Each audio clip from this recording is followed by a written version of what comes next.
Let's go to Richard. Now, Richard, you're on the air.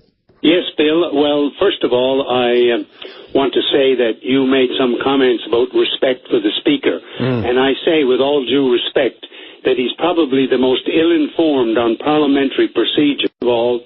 I mean, he made a ruling some months ago that a Speaker's ruling could not be appealed. He actually said that. Yeah. Now, well, that's not right. Of course it's not. You can appeal to the whole House of Assembly on the Speaker's ruling. Yes, but he didn't know that. And as you know, I worked a lot of years on the Northeast Coast, and I was really impressed, particularly when I went into lodges, because from the Southern Shore we had no experience with lodges. Right. The knowledge that people had of parliamentary procedure. Robert's Rules of Order was in many meetings. And so that's number one. Number two, when a privilege point is raised, the other person has a right to speak to it. He ignored that. Yep. And number three, when Jerry Rogers answered the question that she was not to her knowledge was she there, then one of the rules of Parliament that you know, certainly was in the House of Commons when I was there, was that you take the member's word.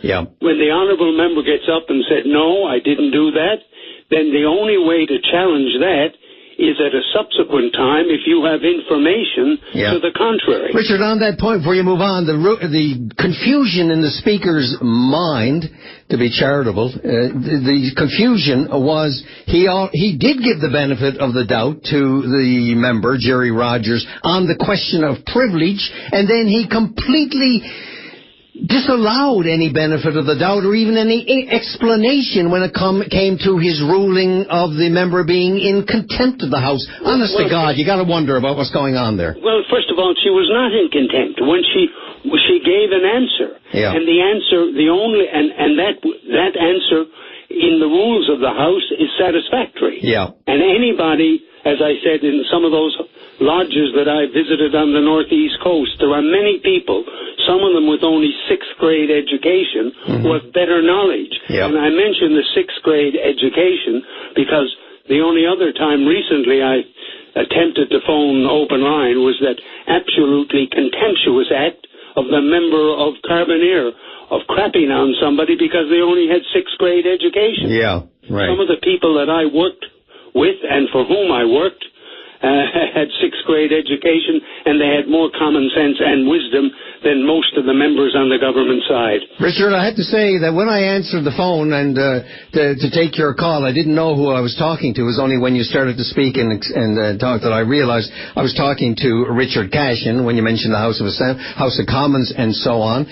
So, first of all, let me thank you for joining us with your comments on parliamentary procedure. Important, right? I mean, it's more important than substance in that if you don't have procedure, if you don't have the rule of law, you have nothing. Democracy evaporates off the face of the earth. I was on open line with your predecessor a year or more ago, and I used the following words, and some people took offense at it. I said, about this government, there's a whiff of jackboots. Yeah. And I want to say that in the past year, Richard Cashin's statement has proven correct over and over again. This is the most arrogant, the government with the least to be arrogant about, and the government most contemptuous of its people and of the parliamentary process.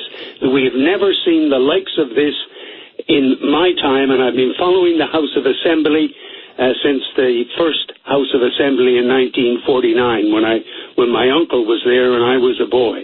And I have never seen it descend to such levels. I've never seen such contempt for process. And the only good thing about this, this is a government spiraling to the bottom.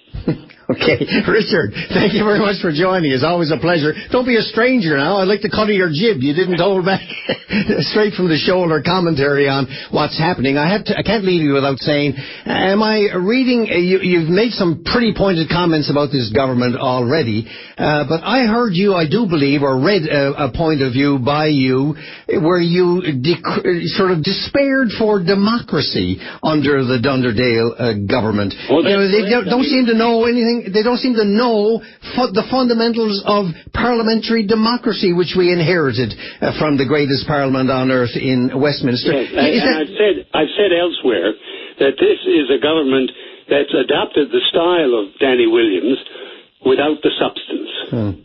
And they've done a bad job on the style, I might add. All right. Well, thank you very much, Richard. Join us again anytime the spirit moves you. Great talking to you. Thank you. All the best. Bye-bye.